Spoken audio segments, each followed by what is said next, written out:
Oh, mana soalnya? Kok nggak muncul?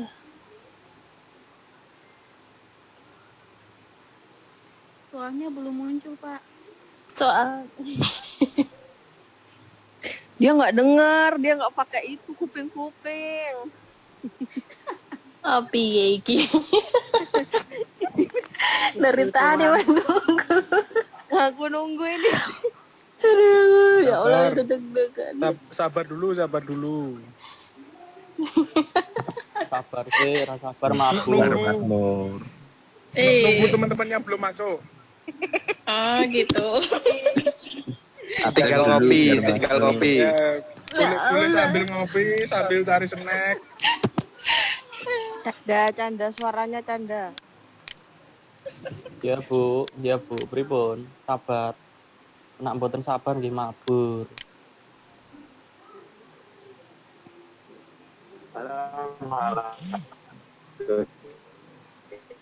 Eh, Tes. Itu salam buat ayo yang mau salam silahkan. Mau online ini ya. Tanda rangawur. Ini radio atau apa? Ayo mulai, weh. Mulai weh.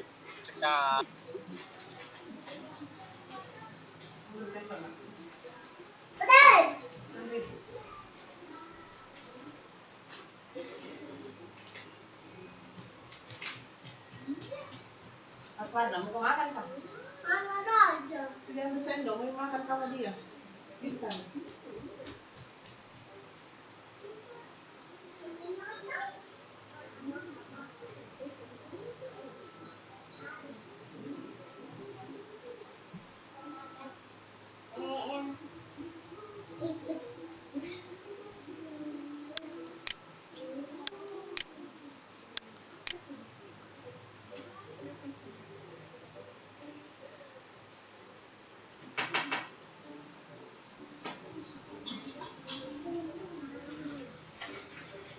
Minum juga begini kalau orang pakai.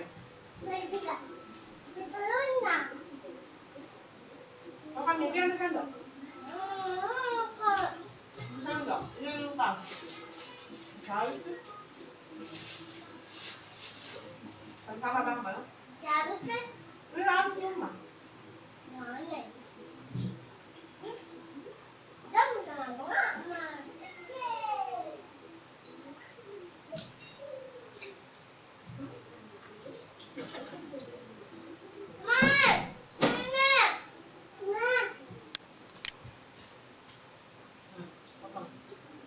Makan ini.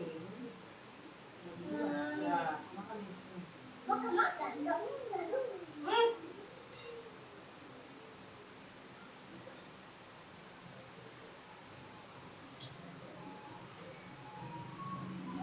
Ini ada cuci tangan.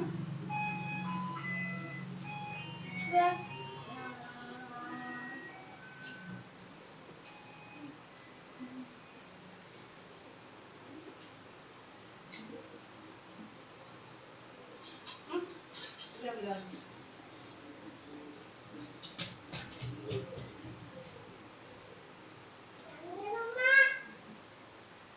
Coba lihat. Coba lihat. Bukan. Ambil gelas, ambil air dalam situ.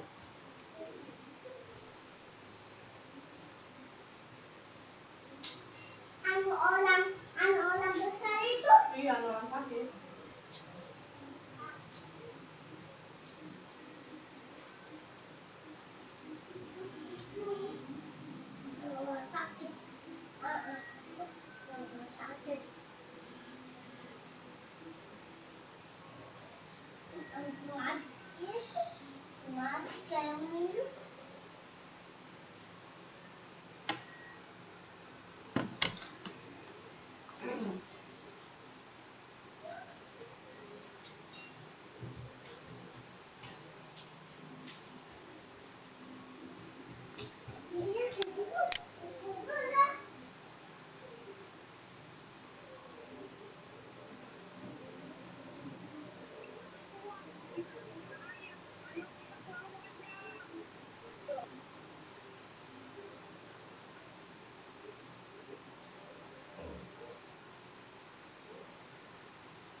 Nggak cuci tangan.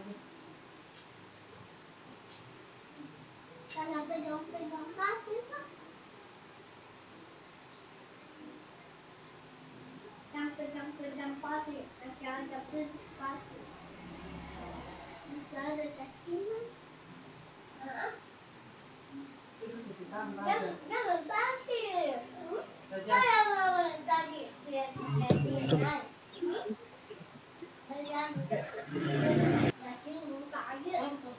tangan dulu.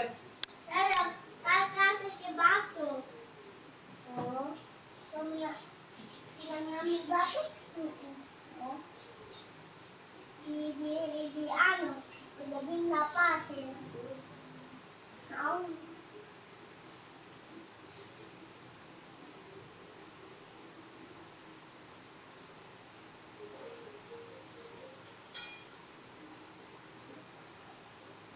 Udah minum. Udah minum.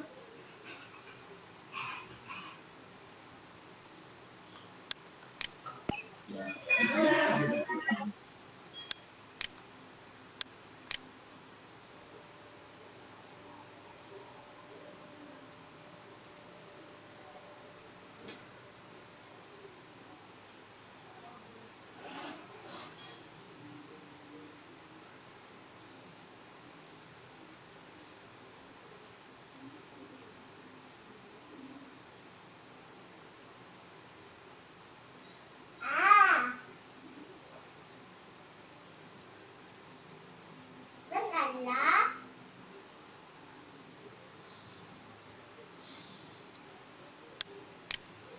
Buka mana aja, buka. Buka. Tuh. Kayak begini ya, nih. Tuh.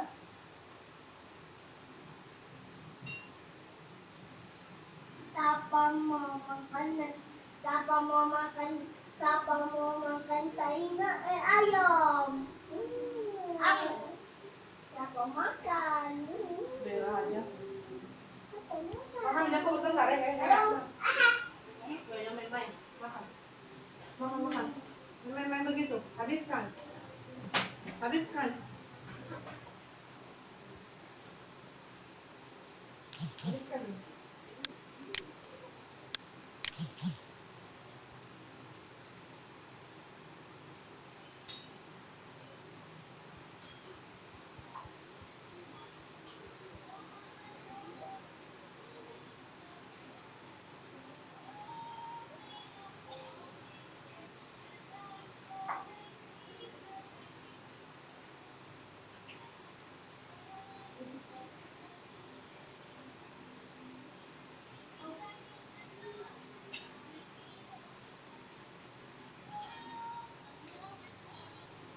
Ayo minum. Makan dulu. Makan dulu.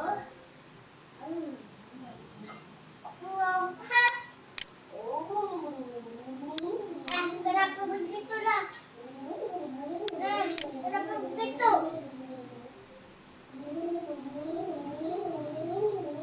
Aja.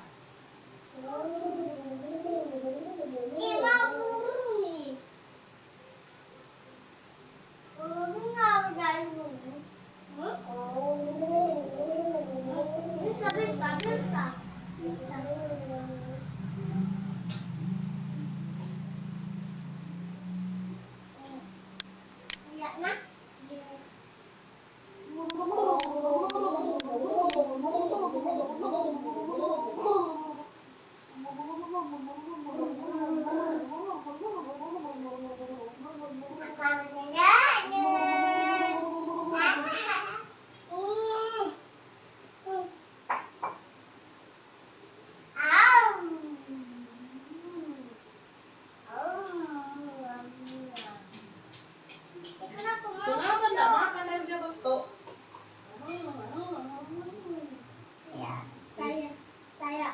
dimakan. Nasinya juga Asmar. Nasi ini, itu nasi mah. Nasi mah makan gitu.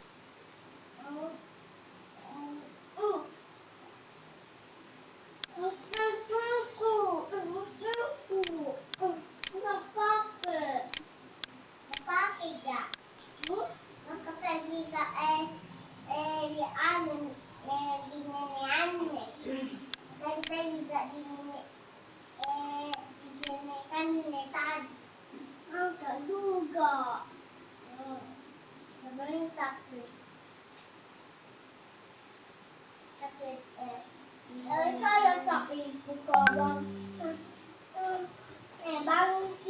Bangun nenek kah? Bangun. Tapi dia bangun. Tadi bangun nenek.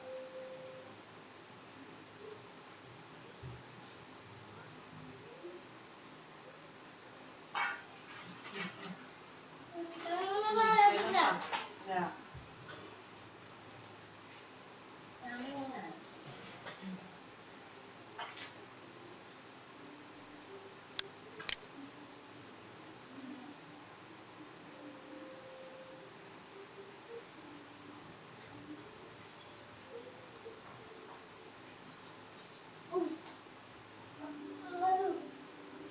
Nah, habis dulu aja.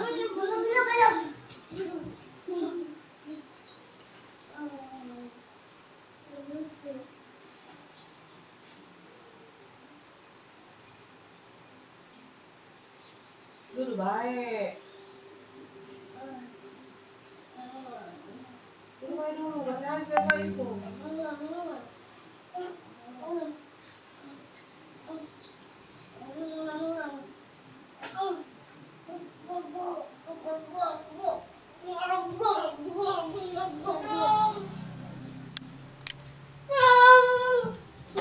Habis ya, Ahmad.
Tutup aja. Tutup kamar.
Oke, baik Bapak Ibu sekalian, cukup 20 soal, jadi kita akan langsung bahas soal-soal ini.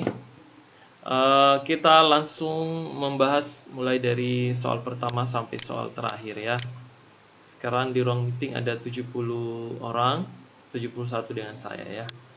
Baik Bapak Ibu sekalian, silakan disimak baik-baik. Ini ada gabungan soal manajemen dan soal keperawatan gawat darurat ya. Jadi kita langsung saja untuk membahas soal mulai dari soal yang pertama sampai soal terakhir tadi.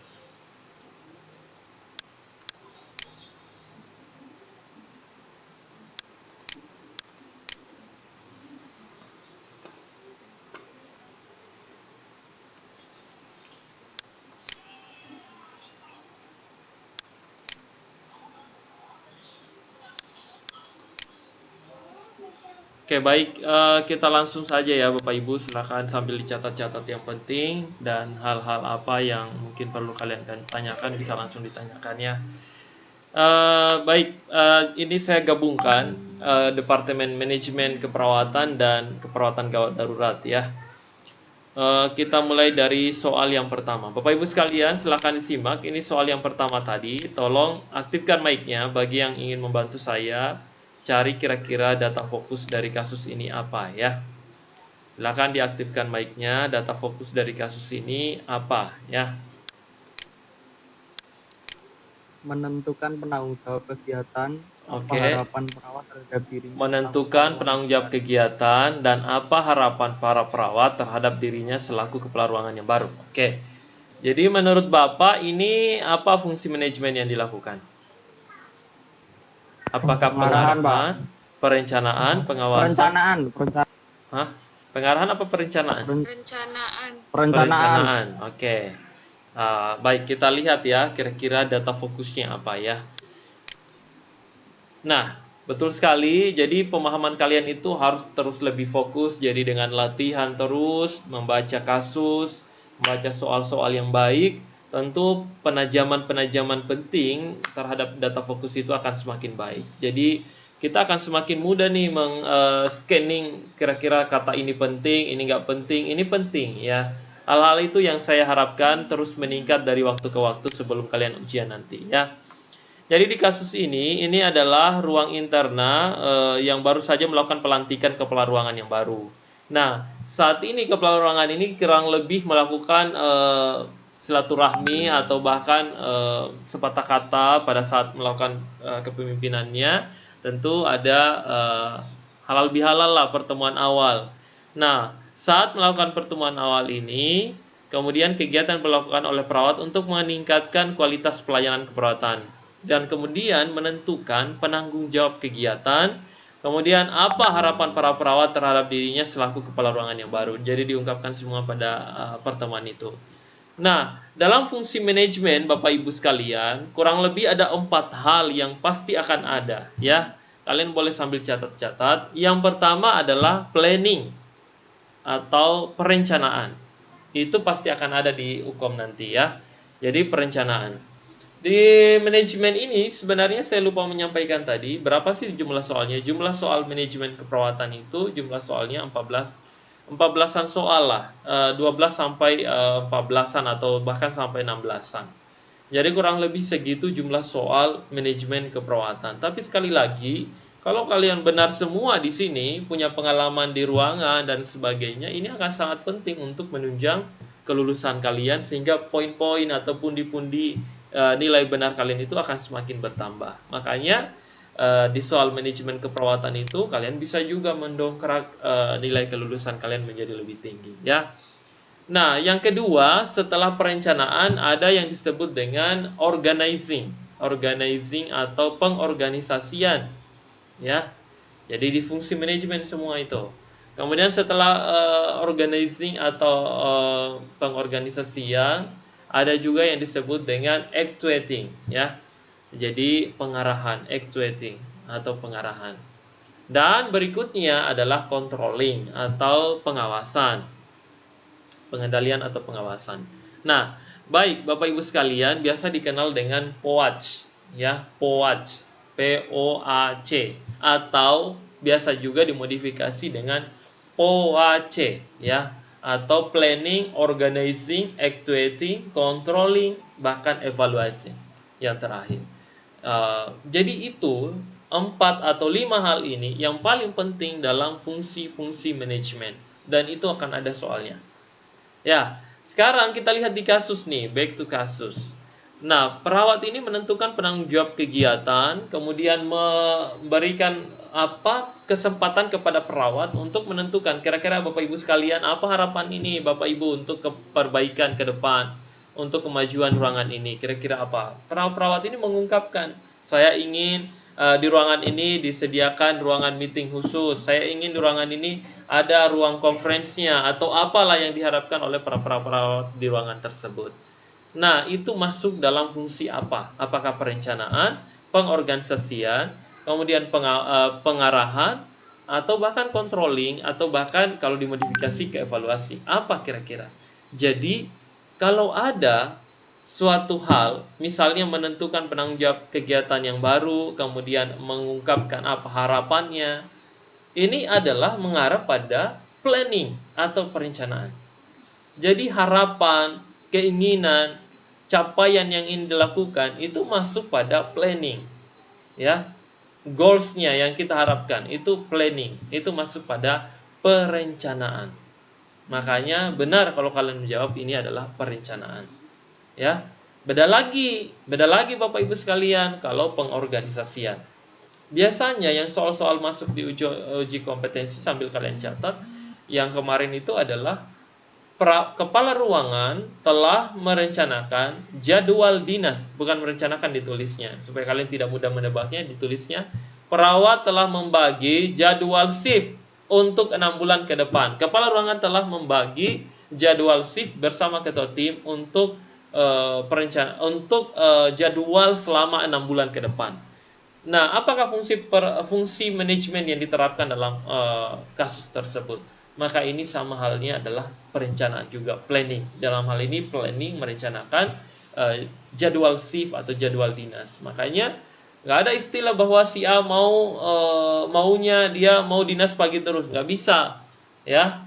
Kecuali mungkin ini adalah kepala ruangan, tapi kalau dia adalah pelaksana maka harus mengikuti jadwal tersebut, karena jadwal tadi telah tersusun dan direncanakan sejauh dini atau lebih awal untuk jadwal dinas dari semua perawat yang ada di ruangan tersebut.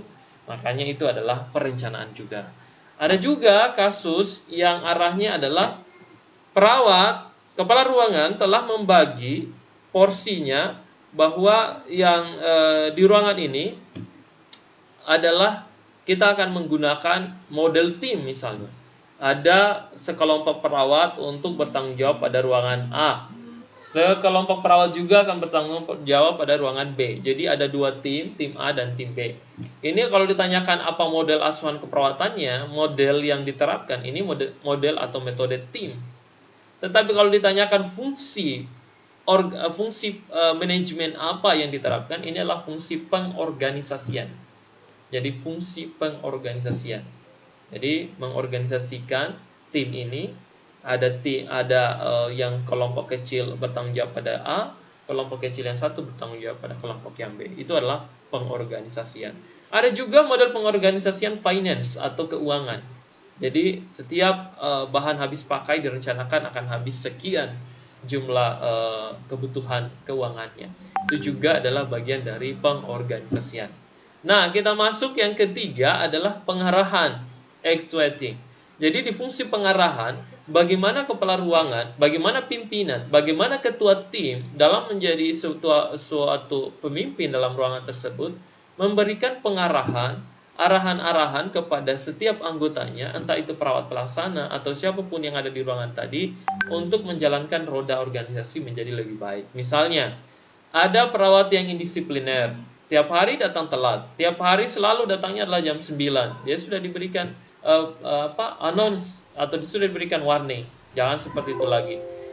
Proses pemberian warning juga itu adalah bagian pengarahan juga, bahwa perawat tersebut nggak boleh telat di ruangan ini, karena ruangan inilah merupakan milik dari militer atau bahkan TNI misalnya yang punya, atau perawat militer. maka nggak boleh ada kata terlambat. Setiap orang wajib jam 7 sudah harus ada di ruangan. Itu juga bagian proses dari pengawasan. Pengarahan. Jadi mengarahkan setiap staf atau setiap kegiatan yang ada dalam ruangan menjadi lebih baik. Kemudian Bapak Ibu sekalian, berikutnya adalah fungsi controlling atau pengawasan.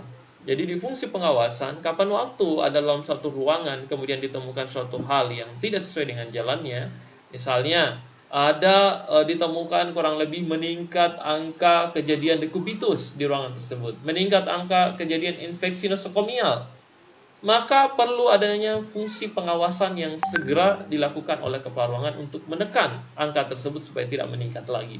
Itu namanya fungsi pengawasan.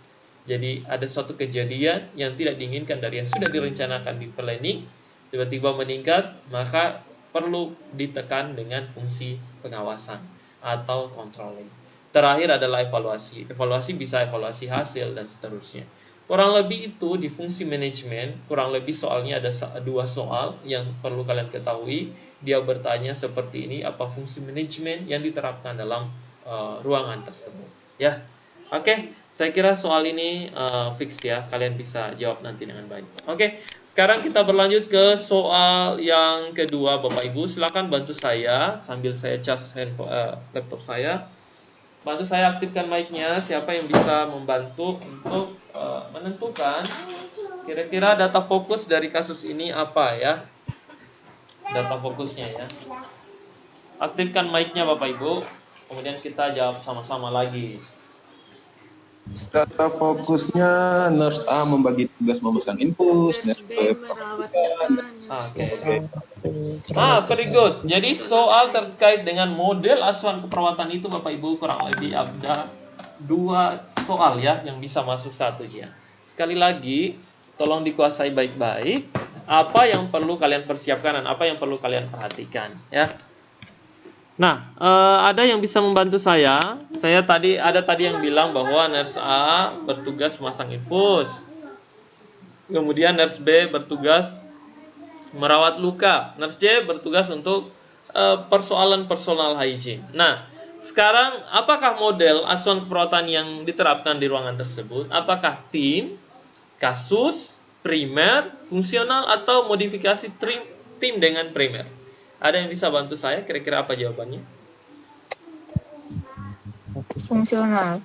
Fungsional? Apa tim? fungsional kali ya. Fungsional ya. Oke. Kalau kalian di ruangan ini harusnya kalian di luar kepala ini. Bukan berarti dia tidak masuk di kepala ya. Tapi artinya kalian sudah terbiasa dan sudah paham. Apalagi saat-saat akreditasi ini sering juga ditanyakan ya. Baik, kita lihat sebenarnya apa data fokus dari kasus ini. Ini sudah tepat sekali. Jadi penajaman penglihatan kalian untuk menemukan data fokus itu sudah semakin terasa. Itu bagus ya. Progresifnya cukup baik. Jadi nurse A bertugas memasang infus. Nurse A ini memang sudah ditugaskan memasang infus. Nah, nurse B ditugaskan untuk merawat luka. Jadi nggak ada tumpang tindih. Si A memang kamu tugaskan untuk masang infus. Kalau ada pasien yang baru kemudian atau bahkan terjadi masalah pada pemasangan infusnya harus diganti ke tangan yang satunya, maka si tugas dari nurse A-nya. Nah, nurse J dia tugasnya adalah merawat personal hygiene, memandikan pasien, membersihkan apa dan sebagainya. Itu adalah tugas dari nurse J tadi. Nah, kira-kira kalau kita masukkan ke soal atau ke pertanyaan soal, model asuhan keperawatan ini apa? Apakah tim, kasus, primer, fungsional, atau tim dengan primer? Ini mudah sekali soal seperti ini, tapi ada di ujian. Kalian harus hati-hati. Jadi sudah tepat bahwa kalau kalian menjawab ini adalah fungsional. Ya. Jadi fungsional. Kenapa fungsional? Saya bilang tadi ini ditugaskan. Berarti kalau ada kata-kata ditugaskan untuk hal tertentu, misalnya dia merawat luka, dia adalah hanya memasang infus, masang kateter tugasnya dia. Itu adalah difungsikan atau fungsional. Makanya yang tepat di sini adalah D. Kekurangannya, karena dia difungsional, biasanya kalau hal-hal tertentu, misalnya ada hal emergensi atau darurat atau hal apapun yang terjadi di ruangan dan kemudian tidak ada nurse C, bayangkan siapa yang mau membersihkan dan dia tidak punya kompetensi atau bahkan punya kompetensi tetapi dia tidak mahir atau dia tidak telaten atau tidak sesuai dengan apa yang biasanya dia lakukan atau dia pelajari. Sama halnya kalau nurse B tidak ada dalam merawat luka, siapa? Emangnya nurse C misalnya, dia bisa jadi merawat asal-asalan. Itu salah satu kekurangannya. Jadi terbatas ya. Makanya di sini kalau kita masukkan ke dalam model kasus yang ada, kita berpatokan pada kasus, bukan berandai-andai, tetapi ini lebih mengarah pada model asuhan keperawatan fungsional. Gimana kalau tim? Seperti yang saya jelaskan di awal, tim itu dibagi. Di sini harusnya dijelaskan di kasus, ada perawat, 5 orang perawat bertanggung jawab ke pasien di ruangan A misalnya. Dan 5 orang lagi perawat bertanggung jawab ke pasien di ruangan 2B. Berarti kalau sudah ada pembagian ke kelompok kecil dari satu kelompok yang besar, itu yang disebut dengan tim, ya, model tim. Mudah-mudahan ini kalian bisa pahami dengan baik. Nah, gimana kalau kasus? Kasuistik, namanya juga kasus kasuistik. Hal-hal tertentu yang memang berkaitan dengan kasus-kasus tertentu, berarti itu yang difungsikan pada ruangan tersebut. Tim dengan primer, gimana kalau primer? Primer itu, ya, primer itu berjalan full, bahkan continue, 24 jam. Ya, jadi misalnya perawat tersebut memang siapa yang aktifkan mic-nya? Tolong dinonaktifkan dulu mic-nya, Ibu. Ternyata setelah tak hapusi sekitar 700 gambar. Ibu. Bu, bangun Bu. Ibu, nonaktifkan dulu mic-nya, ini lagi menyimak yang lain. Jangan mengganggu konsentrasi peserta ya. Ini juga mengganggu konsentrasi. Tadinya saya ingat ada soal, ini saya jadi lupa nih ya. Tolong semua saling mengerti dan memahami. Nah, model primer itu biasanya di kasus muncul kata-katanya seperti ini. Perawat itu dirawat dari dia masuk sampai dia keluar. Pasien itu dirawat dari dia masuk sampai dia keluar. Itu model primer Bapak Ibu. Bahkan continue, bisa 24 jam perawat tersebut berada di samping pasien. Kekurangannya, kalau model ini diterapkan maka butuh SDM yang banyak. Butuh SDM yang banyak. Biasanya diterapkan di ruang-ruang intensif ya, karena butuh perawatan yang total care ya. Ya, jadi seperti itu. Tim dengan primer berarti gabungan dari tim dengan primer. Jadi Bapak Ibu sekalian, kalau sudah ditahu apa data fokusnya, ini mengarah ke tim kah, ke kasus kah, ke primer kah, ke fungsional kah, atau seperti apa, kalian sudah tahu jawaban apa yang tepat untuk kita lakukan di ruangan atau model apa yang diterapkan pada kasus tersebut ya. Jadi di soal ini yang benar adalah yang menjawab fungsional ya. Oke, kita lanjut ke Mohon maaf. Ya. Yang kasus tadi apa Pak? Soalnya audionya kurang jelas. Nah, kalau di kasus, saya bilang tadi kasuistik. Misalnya ruangan-ruangan isolasi, pernah kalian lihat ruangan isolasi di ruangan, itu sebenarnya model kasuistik. Karena nggak semua perawat di situ ditugaskan ke dalam situ, ya, kasuistik. Misalnya adalah, kalau kayak begini, perawat COVID, itu kasuistik sebenarnya, ya. Perawat COVID, kasuistik. Lebih ke kasusnya. Di mana yang diperhatikan kasus tersebut? Misalnya ruang isolasi kayak tadi, TB paru di sini saja, di ruangan ini khususnya. Itu kasuistik. Jadi, lebih ke kuncinya adalah kasuistik. Tim dengan primer gabungan ya. Jadi kalian sudah lihat di situ digabungkan 2 tim. Dia sudah dibagi jadi tim kecil tapi memang 24 jam di situ. Berarti itu tim dengan primer. Jadi mudah sekali ini soal seperti ini ya. Kebanyakan yang masuk itu di ujian kompetensi jawabannya adalah tim atau bahkan fungsional dengan primer. Kebanyakan ya seperti itu. Ya. Yang saya baca soal-soalnya. Tapi jangan patokan sama itu, tapi kalian harus baca data fokusnya apa. Kita lanjut ke soal nomor 3 Bapak Ibu. Silakan bantu saya aktifkan mic-nya Bapak Ibu. Langsung dijawab kira-kira data fokusnya apa. Yuk, lebih dipercepat cara membaca kalian. Karu berkomunikasi dengan bawahannya hanya jika diperlukan. Oke, Karu berkomunikasi dengan bawahannya hanya jika diperlukan. Selain itu ada lagi?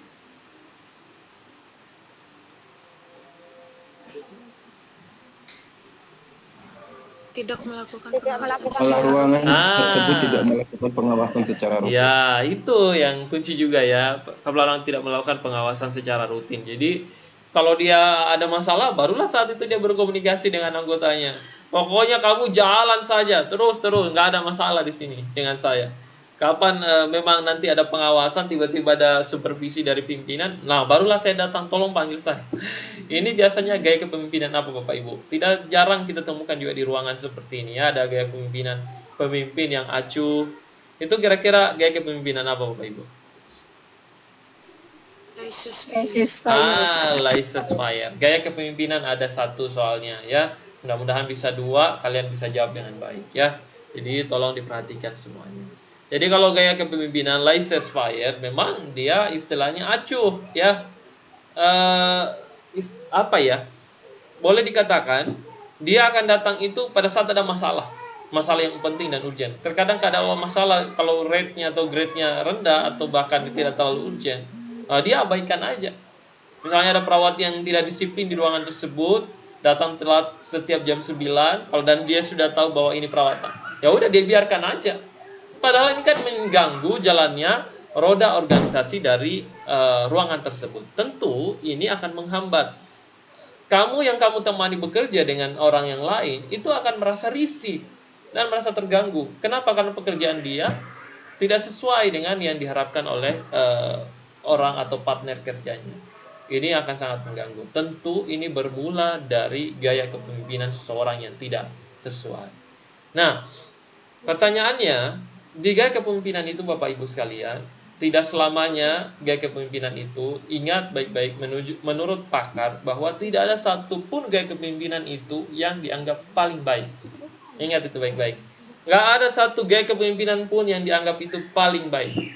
Karena semua punya kekurangan dan kelebihan masing-masing. Otoriter misalnya. Otoriter ini banyak kan diterapkan di rumah sakit militer. Rumah sakit Bayangkara, rumah sakit militeristik, dan seterusnya. Kenapa? Karena mereka sudah terbiasa dan beradaptasi dengan ketegasan, beradaptasi dengan yang kerja yang cepat, akurat, sesuai, pelaporan harus wajib, dan sebagainya. Karena kenapa? Terbiasa. Tapi di satu sisi bisa jadi orang-orang yang berada di ruangan tersebut merindukan gaya kepemimpinan yang laissez-faire. Ayo dong kita pergi nyanyi-nyanyi, ayo dong kita pergi dulu refreshing ke pantai. Terkadang merindukan seperti itu. Nah, itulah yang disebut dengan bahwa tidak ada satu gaya kepemimpinan pun yang punya kapasitas yang paling baik. Jadi punya kekurangan dan kelebihan masing-masing. Demokratis, gimana karakter soalnya? Biasanya kalau demokratis begini. Perawat, kepala ruangan memanggil semua perawat untuk dilakukan rapat terkait dengan dan dimintai pendapatnya masing-masing. Ini namanya demokratis. Namanya demokratis ada proses musyawarah mufakat. Dimusyawarahkan, kemudian disimpulkan, dimufakatkan nih, apa kira-kira kepentingan yang akan kita lakukan. Apa kira-kira keputusan penting nanti yang akan kita ambil semua. Artinya, segala keputusan itu berlaku kepada semua orang atau bersumber dari semua audiens yang ada, dan kemudian nanti kepala ruangannya atau ketua timnya yang memutuskan. Nah, itu namanya demokratis. Tapi kalau otoriter, segala keputusan walaupun kita sudah sambung menyambung pendapat, tapi intinya adalah saya nanti yang akan putuskan. Itu namanya otoriter. Dan terkadang tidak sesuai dengan yang diharapkan oleh bawahannya. Karena kenapa? Defense terlalu mendominasi. Dia terlalu mendominasi. Itu otoriter namanya. Nah, laissez-faire, lagi kalau laissez-faire seperti yang ada dalam kasus ini, acuh ya. Otokratik sama halnya, hampir sama dengan otoriter. Jadi kembalikan, dia kembali kepada dirinya. Hanya saja ketegasannya tadi yang perlu diperhatikan. Gaya kepemimpinan yang paling sering masuk di soal itu adalah gaya kepemimpinan demokratis. Itu paling sering masuk. Misalnya kalau di soal kemarin itu adalah kasusnya seperti ini. Kepala ruangan merencanakan untuk kepala ruangan memanggil semua stafnya untuk merencanakan untuk merencanakan jadwal dinas di rapatnya. Ini berarti demokratis, Bapak Ibu. Berarti kalau ada kata rapat, kalau ada kata pertemuan, kalau ada kata istilahnya adalah musyawarah, itu yang disebut dengan demokratis. Yang paling juga sering muncul otoriter, ya. Dan yang ketiga adalah laissez-faire. Itu yang paling sering saya temui di soal-soal yang disengaja ditulis oleh penulis soal. Jadi seperti itu Bapak Ibu ya. Oke, kita langsung ke soal selanjutnya. Jadi di sini adalah laissez-faire. Jadi data fokusnya ada di sini ya. Sehingga kepala ruangan tersebut tidak melakukan pengawasan secara rutin. Karu komunikasi dengan bawahannya hanya jika diperlukan. Jadi seperti itu. Ibu-ibu yang non tolong ibu yang nonaktif mic-nya, yang aktif mic-nya langsung di nonaktifkan. Ya, supaya saya tidak habis waktunya untuk memute atau unmute mic kalian ya. Nih, silakan Bapak Ibu semua dilihat. Ini terkait dengan strategi ya. Strategi atau manajemen konflik. Silakan langsung dilihat kira-kira data fokusnya apa. Perawat bedah dipindahkan ke ruangan ICU, belum menguasai askap pasien kritis. Oke, perawat bedah kemudian dipindahkan ke ruang ICU. Oke, ini strategi konflik apa yang diterapkan Bapak Ibu? Ya, strategi konflik apa yang diterapkan? Ada yang bisa bantu?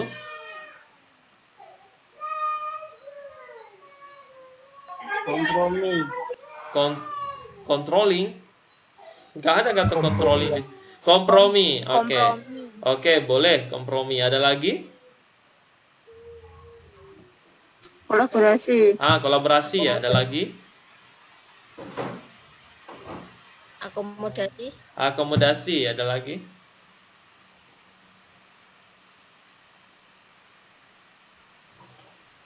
Nah, udah semua nih. Ya, sekarang kita lihat ya. Sekarang kita jawab di mana data fokusnya. Jadi, kepala ruangan melihat kondisi perawat pelaksana tersebut dan meminta kepada perawat pelaksana yang lain untuk membimbingnya selama melaksanakan tugasnya.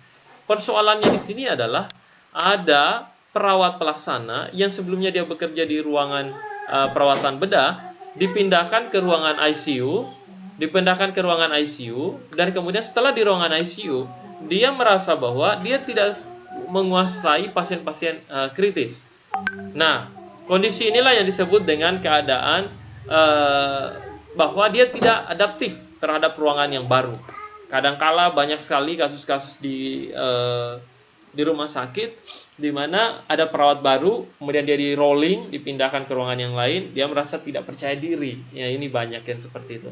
Ini tentunya kalau ini terjadi pada perawat tersebut dan dia merasa bahwa dia tidak percaya diri, ini akan menimbulkan suatu konflik. Konflik antara sesama rekan kerja, konflik antara antara pimpinan dengan bawahan karena merasa bahwa dia pasti akan dinilai tidak maksimal kerjanya, dan juga rekan kerjanya juga akan menilai bahwa dia tidak cukup membantu dalam pada saat melakukan tugasnya. Nah, konflik inilah yang disebut dengan strategi konflik yang diterapkan. Bapak Ibu, macam-macam strategi konflik itu banyak ya. Ada yang disebut dengan menghindar, avoidance. Ada yang seperti itu juga. Kalau avoidance itu biasanya dalam ilmu manajemen dikenal dengan ilmu kura-kura. Kalau kalian pernah lihat gaya kura-kura, kura-kura itu kalau dia lagi ada ancaman, takut, dia akan bersembunyi ya. Itu namanya avoidance atau menghindari. Biasanya kalau di ruangan atau di ruangan-ruangan, biasanya ini terjadi pada kasus-kasus seperti perawat yang tidak ingin tahu atau tidak ingin masuk lebih dalam kepada suatu masalah yang lebih besar. Nah, dia merasa bahwa nggak perlu saya masuk ke sini. Saya tidak mesti mengurusi teman saya, dan saya juga tidak mesti mengetahui masalahnya. Itu namanya menghindari, avoidance. Karena dia merasa masalah ini tidak terlalu cukup berarti buat saya, nggak terlalu berefek, lebih baik saya menghindar. Itu namanya avoidance, menghindar. Ada juga kompetisi, atau biasa disebut kalau di dalam ilmu manajemen gaya ikan hiu. Ikan hiu kalau berenang di laut, ada ikan-ikan kecil di sekitarnya, itu langsung disantap saja, dimakan semua. Berarti kalau kompetisi, berarti akan ada suatu proses yang dilalui, yang mana sama-sama untuk berjuang, untuk meraih yang terbaik. Namanya juga kompetisi. Berarti ada yang kalah dan akan ada yang menang. Ada yang terbaik dan ada yang tidak terbaik. Itulah kompetisi. Ya, biasanya ada perawat kepala ruangan menerapkan di ruangan ini akan diadakan perawat teladan. Nah, untuk menjadi perawat teladan nggak mungkin dong saya mau malas-malasan datang tidak tepat waktu. Saya nggak akan mungkin dinilai menjadi orang perawat teladan. Karena kenapa? Ada kriterianya. Berlombalah para perawat tadi untuk memenuhi kriteria tersebut. Itu yang disebut dengan kompetisi, ya, kompetisi. Kompetisi cukup bagus juga diterapkan, cuman diketahui bahwa kekurangannya adalah nggak semua orang suka dengan yang berkompetisi. Nggak semua orang, ya. Tapi kalau untuk meraih hasil yang maksimal bisa diterapkan kompetisi, ya. Kemudian ada juga gaya kepemimpinan dengan kompromi. Jadi kalau kompromi itu berarti ada suatu masalah. Kepala ruangan mengambil jalan tengah. Kepala ruangan ada di tengah-tengah. Kemudian dia katakan bahwa saya harus merundingkan kalian semua bahwa ruangan ini akan maju kalau sekali lagi dari semua peserta ini memahami bahwa si A ini, jadi saling menutupi ya kekurangan dan kelebihan masing-masing. Itu berarti dikompromikan. Berarti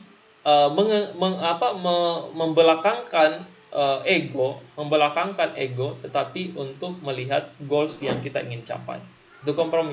Bedanya dengan kolaborasi, dari awal memang sudah dikolaborasikan, ya, sudah bagaimana perawat kepala ruangan tadi bisa melihat para perawat pelaksanaannya bisa bekerja sama dengan baik. Ada suatu mutual teamwork.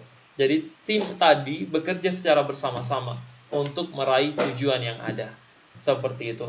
Biasanya kasus-kasus seperti itu terjadi pada ruangan-ruangan intensif care unit atau hal-hal yang memang butuh kerjasama yang lebih cepat. Kadang di ruang UGD juga itu butuh kerjasama, ya. Sebenarnya semua ruangan butuh kerjasama, tapi maksud dari kasus ini adalah bagaimana collaboration ini bekerja secara efektif untuk meraih goals yang ditanamkan atau direncanakan sejak awal. Nah, jadi di kasus ini, kalau kita baca dari data fokusnya bahwa kepala ruangan melihat kondisi perawat pelaksana tersebut dan meminta kepada perawat pelaksana yang lain untuk membimbingnya selama melaksanakan tugasnya. Ini yang disebut dengan kolaborasi, ya. Jadi dia kolaborasi antara, jadi namanya kolaborasi berarti bukan hanya satu orang, ya. Bisa 2 orang, bisa 3 orang, tetapi tujuannya adalah bagaimana perawat pelaksana tadi yang lain yang tidak percaya diri ini bisa telaten. Ini namanya kolaborasi. Tapi sebelum ini kolaborasi bisa jadi terjadi adalah kompromi dulu. Bisa jadi yang terjadi adalah kompromi dulu. Misalnya perawat pelaksana atau kepala ruangan memanggil perawat pelaksana yang lain, tolong ada satu perawat di sana yang baru saja pindah tetapi dia tidak menguasai kasus-kasus kritis. Ini bisa jadi disebut kompromi. Tapi kalau di kasus ini secara gamblang justru yang terlihat adalah collaboration atau kolaborasi antara perawat yang sudah lama bekerja di ruangan itu dengan perawat yang baru saja bergabung yang tidak memiliki kepercayaan diri yang tinggi untuk menangani pasien-pasien yang kritis. Oke, saya kira di kasus nomor 4 kita lanjut. Biasanya soal ini satu kasus ya, tidak begitu banyak. Kadang ada, kadang tidak ada. Banyakan yang ada itu adalah gaya kepemimpinan pasti ada, ya. Model asuhan keperawatan itu pasti ada. Sekali lagi kalau kalian pahami ini sudah save 2 soal benar. Dengan ini kalau ada 3 soal benar, ya. Dengan fungsi manajemen tadi 4 soal. Jadi semua soal yang kita bahas ini adalah soal yang masuk dalam ujian kompetensi, ya. Kita lanjut ke soal nomor 5, Pak Ibu. Aktifkan mic-nya dan tolong bantu saya kira-kira apa data fokus dari kasus ini. Silakan. Aktifkan mic-nya pada data fokusnya.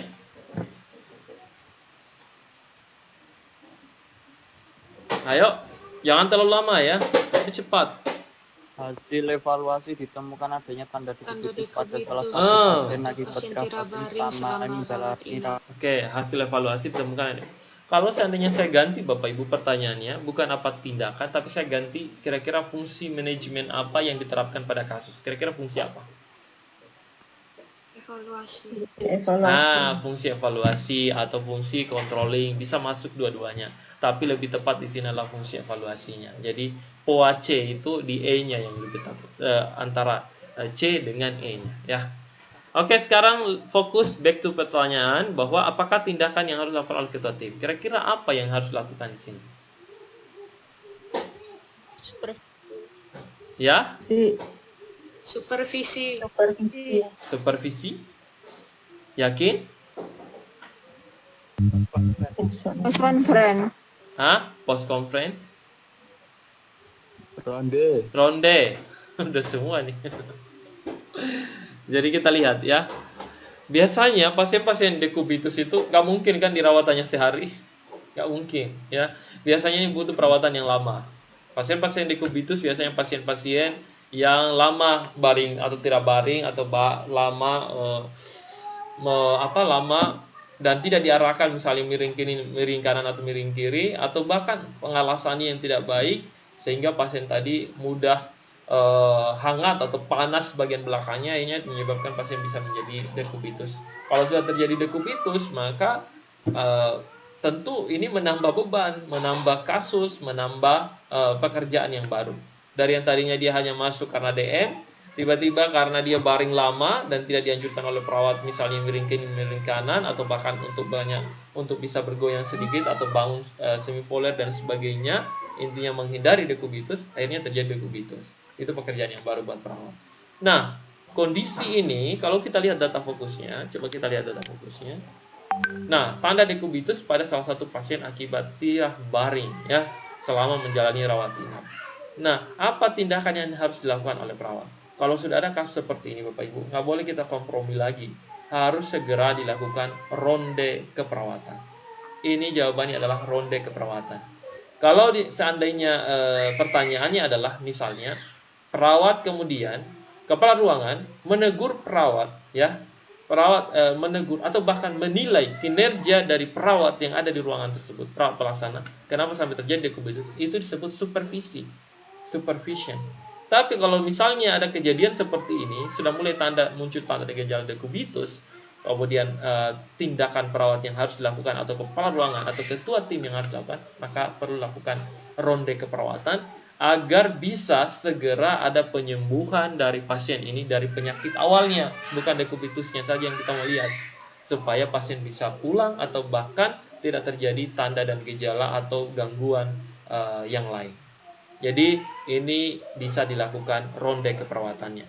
Kalau kita mau lakukan supervisi kayak tadi kalian jawab pertama, maka biasanya ada hasil atau ada evaluation yang bisa dilihat oleh perawat, yang kemudian kinerja tadi bisa diukur, bisa kemudian ditingkatkan kembali, itu namanya supervisi untuk merubahnya menjadi lebih baik. Biasanya ada unsur pembinaannya. Perawat tadi dibina, itu namanya supervisi juga ya. Oke, kita lanjut ke kasus yang ke-6. Oke. Silakan dicari data fokusnya Bapak Ibu.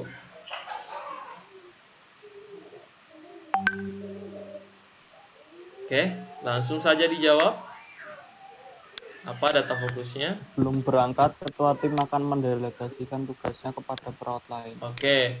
Sebelum berangkat, ketua tim akan mendelegasikan tugasnya kepada perawat yang lain. Namun pertanyaannya di sini Bapak Ibu, apakah panduan yang akan digunakan oleh ketua tim ini dalam melakukan delegasi? Kalian harus memahami pendelegasian, ya. Kira-kira apa? Apakah jumlah pasien yang akan pulang? Itu panduan itu. Kemudian apakah sesuai dengan kemauan perawat yang ada? Apakah klien dengan ketergantungan parsial? Apakah kesesuaian tugas yang diberikan dengan delegasi sesuai aturan? Atau perawat yang kebetulan hadir pada saat pembuatan delegasi? Kira-kira kalian jawab apa? Ya? Kesesuaian tugas yang diberikan delegasi sesuai aturan. Gak boleh asal-asalan. Memberikan delegasi kadangkala perawat di ruangan itu karena sesuai dengan keakrabannya dengan perawat yang lain. Kamu terus ya, kamu terus. Padahal terkadang dari sisi latar belakang pendidikan atau jenjang dia lebih rendah dibandingkan yang harus menerima delegasi tersebut. Tapi karena akrabnya dia dengan perawat yang tadi, dia terus yang diberikan. Ini namanya salah. Harus kalian ingat. Kalian harus, walaupun mungkin kalian punya konflik intern dengan orang tersebut, tetapi secara aturan pendelegasian itu tidak tepat. Harus sesuai dengan memang perawat yang sesuai untuk menerima pendelegasian tersebut. Makanya jawabannya di sini yang tepat adalah yang menjawab D. Ya, kita lanjut ke soal nomor 7. Silahkan kalian jawab. Apa data fokusnya?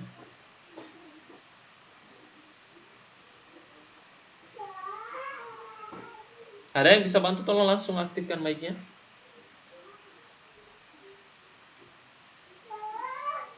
Perawat menjelaskan bahwa pasien masuk IGD berdasarkan tingkat gawatan dan kondisi yang mengancam nyawa. Oke, jadi kalau begitu, kira-kira prinsip etik apa yang diterapkan oleh perawat ini? Non malefisiens. Oke, ada lagi yang lain? Justice. Veracity. Veracity. Terus apa lagi?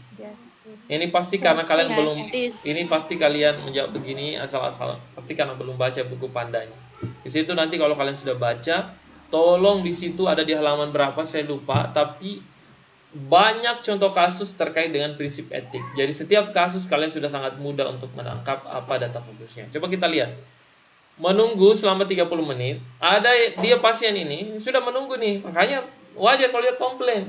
Kenapa kok ada pasien yang tiba-tiba datang tadi langsung ditindaki? Saya ini udah 30 menit nih, sudah 1 jam bahkan saya menunggu di ruangan observasi UGD. Nggak pernah ada penanganan. Ya, setelah saya diinfus saya tidak ada lagi penanganan apa-apa. Atau setelah saya datang tadi saya hanya disuruh baring saja, setelah itu nggak ada lagi penanganan. Nah, ini perlu penjelasan atau edukasi dari perawat. Kalau kondisi seperti ini, kalau dibawa ke pertanyaan prinsip etik yang diterapkan, kira-kira prinsip etik apa? Adalah justice. Ini keadilan Bapak Ibu, bukan non maleficent. Maksudnya adalah, kenapa bukan non maleficent? Non maleficent itu adalah keadaan di mana ada suatu hal yang bisa cedera, bisa mencederai, bisa menimbulkan hal yang fatal, misalnya meninggal atau apa, bisa merugikan pasien, itu juga adalah non maleficence. Cuman kondisinya di sini bukan merugikan pasien, tetapi justru keadaannya adalah ada 2 hal yang dia bandingkan. Seperti yang saya katakan kemarin, jika ada kasus yang membandingkan 2 hal, berarti itu adalah justice. Dia menjelaskan atau menerapkan satu kondisi bahwa dia harus adil pada 2 kondisi tadi. Ketika pasien ini datang, tiba-tiba dia langsung dilayani, berarti harus dijelaskan. Dia dilayani karena ada indikasi fraktur servikal, ada indikasi pasien ini misalnya mengalami henti nafas sekejap, atau ada apa sampai dia dilayani sangat cepat. Dia membutuhkan kondisi warna merah misalnya, atau apa. Dijelaskan warna merah itu karena begini. Dia Bapak Ibu hanya flu dan batuk. Bapak Ibu itu masuk di kategori garis apa misalnya. Tapi kondisi ini Bapak nggak ada masalah. Sebenarnya karena kondisinya ringan, keluhan yang umumnya tidak masalah. Jadi Bapak Ibu harus mengerti ada protokoler atau ada triase yang diterapkan di ruang unit gawat darurat atau instalasi gawat darurat. Makanya itulah yang disebut dengan justice. Kadangkala ada juga soal begini Bapak Ibu, perawat melayani dengan sangat serius pasien umum, ya. Sedangkan pasien BPJS dibiarkan terlantar dan tidak ditangani dengan baik. Itu juga justice, melanggar ketidakadilan atau melanggar justice atau keadilan. Jadi di soal seperti ini tolong pahami baik-baik dan akan sangat mudah nanti kalian pahami. Tentu harus latihan terus membaca data fokus yang ada. Ya, kita lanjut ke soal nomor 8. Yuk, bantu saya apa data fokusnya. Saya udah jelaskan ini kemarin. Tolong bantu saya.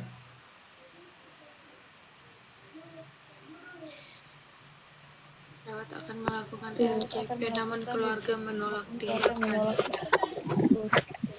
Supaya pasien bisa meninggal dengan tenang. Perawat akan melakukan RCP.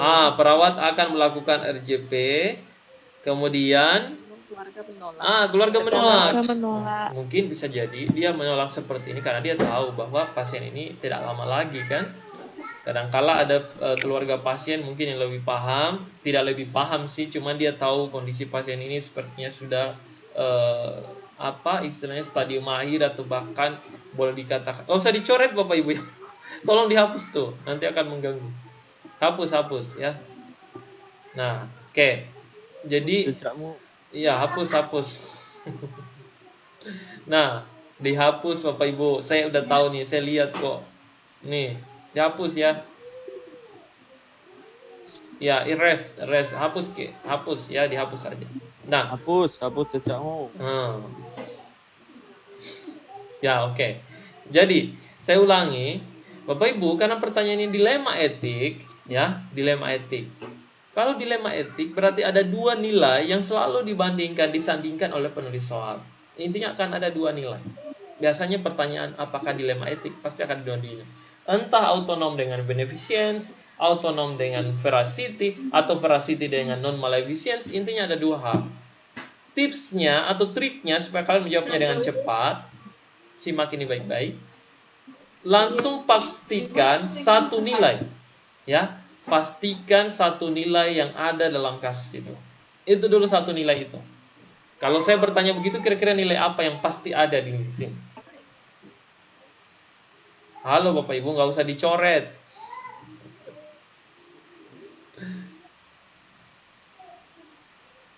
Sabar, Bo. Iya, sabar. Orang sabar itu lulus.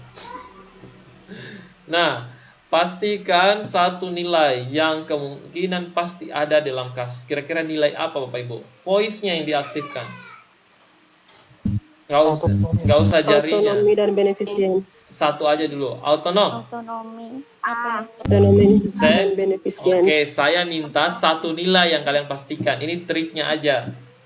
Saya minta satu nilai atau satu prinsip yang pasti akan ada. Oke, autonom. Sekarang, nilai autonom itu pasti akan ada di kasus. Kalau begitu, hapus semua jawaban yang nggak ada autonomnya. Karena autonom pasti benar. Iya kan? Gitu logika kita. Yang kita bangun logika seperti itu. Autonom pasti akan ada. Berarti kita akan hapus semua jawaban yang nggak ada autonom. Kira-kira jawaban mana yang akan dihapus? B, C, dengan D. C, D. Oke, tinggal A dengan E. Sekarang, antara beneficence dengan fidelity, mana yang lebih memungkinkan jawabannya? Beneficence. Karena kalau fidelity tadi apa fidelity? Bapak Ibu, fidelity apa? Menepati janji. Menepati janji. Ada nggak di sini menjelaskan terkait dengan menepati janji? Nggak ada di kasus. Ketaatan atau menepati janji. Ada nggak di sini? Nggak ada. Yang dijelaskan di sini adalah justru yang paling nampak adalah autonom.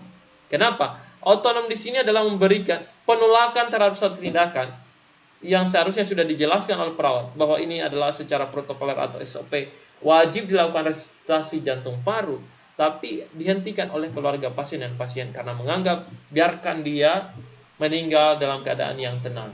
Menganggapnya itu keadaan yang tenang tanpa perlu di RCP. Itu suatu nilai yang dilematis. Autonom pasti ya, karena apa? Penolakan terhadap suatu tindakan, penjelasan yang diberikan oleh perawat terhadap tindakan tersebut, itu haknya pasien untuk mendapatkan atau memutuskan suatu hal. Itu autonom.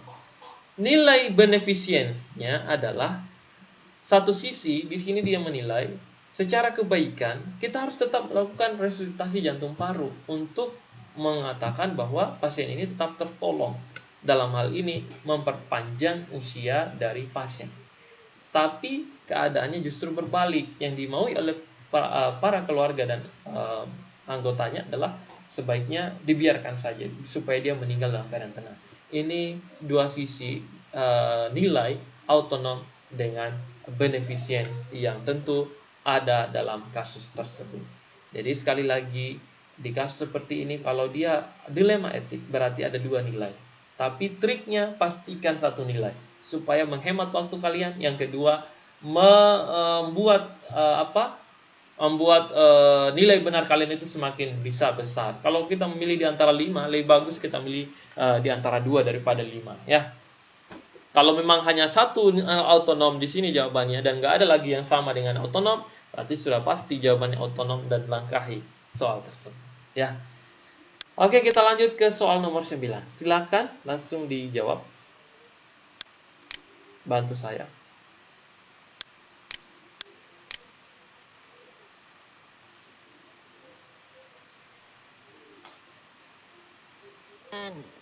Ya? Mengeluh nyeri dada kiri. Oke. Kira-kira jawabannya apa? Nyeri akut. Oke, jawabannya ini adalah kita lihat Nyeri akut. nyeri akut ya. Jadi masih masalah nyeri akut. Sekali lagi Bapak Ibu, kesimpulannya sebagai triknya, kalau ada di kasus dengan skala nyeri 6 saja, berarti itu masalah nyeri. Pilih itu dan jangan pilih yang lain. Ya. Apalagi 7, apalagi 8. Kalau seandainya di sini adalah kasus-kasus seperti appendicitis dan sebagainya, berarti itu adalah nyeri. Dan perlu kalau ditanyakan bukan masalahnya, yang ditanyakan tindakannya, langsung kolaborasi pemberian analgesik. Ya. Oke, kurang lebih seperti itu. Soal nomor 10, silakan Bapak Ibu.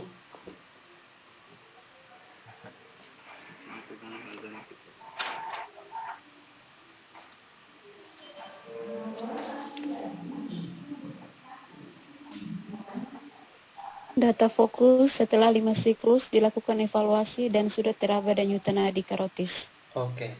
Jadi apa yang harus dilakukan?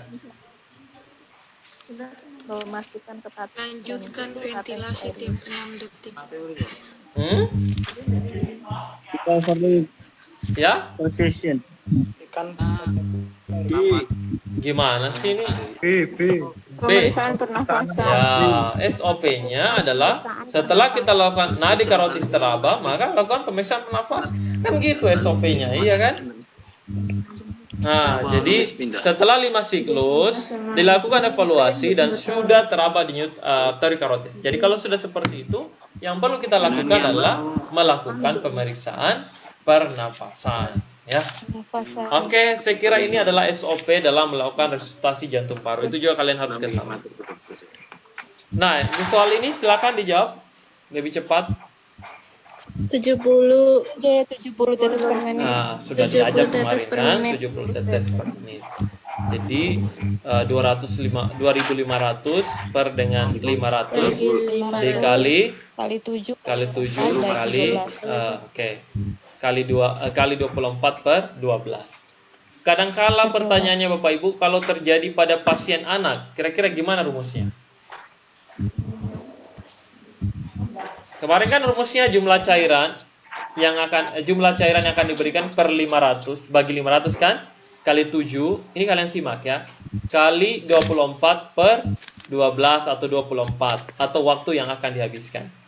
Kalau kondisinya ini terjadi pada anak, kira-kira apa yang rumus? 130. Gimana rumusnya?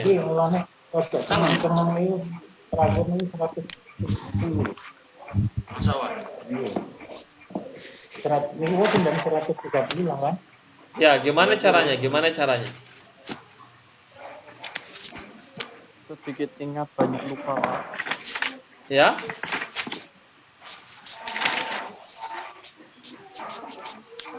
Oke, simak baik-baik ya.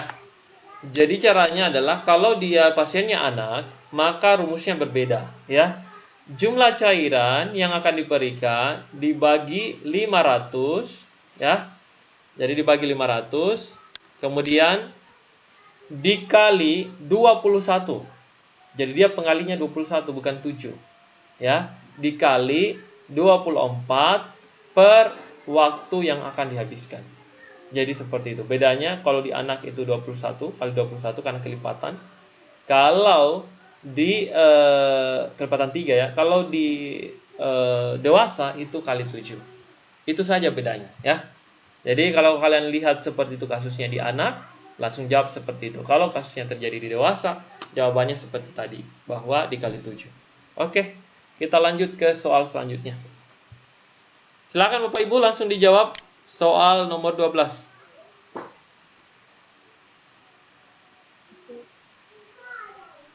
Nah, petugas triase dan dapat berjalan sendiri. Nah, kalau begitu Merah. Pasien masih kategori apa? Merah? Jalan sendiri. Ya. Hah? Hijau.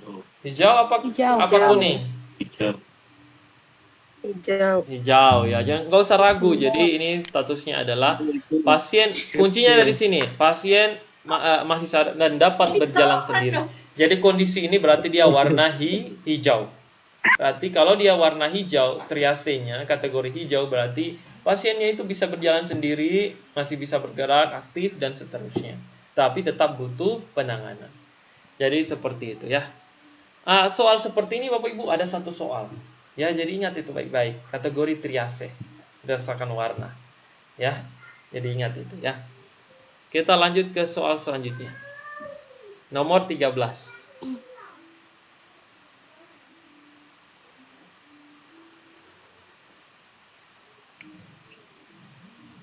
Korban dicurigai mengalami cedera tulang belakang. Nah, kalau gitu alat mobilisasi yang paling sesuai untuk evakuasi korban ini kira-kira alat apa? Long spinboard. Long spinboard. Jadi itu yang panjang kan? Supaya jangan sampai Anda dudukkan, ini bahaya ya. Karena ada indikasi mengalami cedera tulang belakang. Jadi long spinboard. Itu yang panjang itu. Jadi long spinboard. Oke, saya kira di soal ini mudah-mudahan bisa sangat mudah kalian jawab. Perlu ketelitian, nggak perlu terburu-buru. Pahami dulu apa data fokusnya, baru kalian jawab. Jadi seperti itu. Kuncinya ada di data fokus Bapak Ibu sekalian. Ya. Jadi mengalami cedera tulang belakang, dicurigai seperti itu, maka yang paling tepat adalah long spinboard. Lanjut. Pasien perempuan ini. Lanjut, tolong. Ini coba. Ada yang bisa bantu saya? Saya kasih waktu 1 menit. Ya. Tolong dihitung ini. Daerah wajah, dada, perut. Hitung. Nah. 36,5. Dada perut 18. Coba. 36. Tangan kanan 9. 36 apa sih? 31,5. Ada 31,5, ada 36. Gimana tuh caranya? Coba bantu dulu hitung.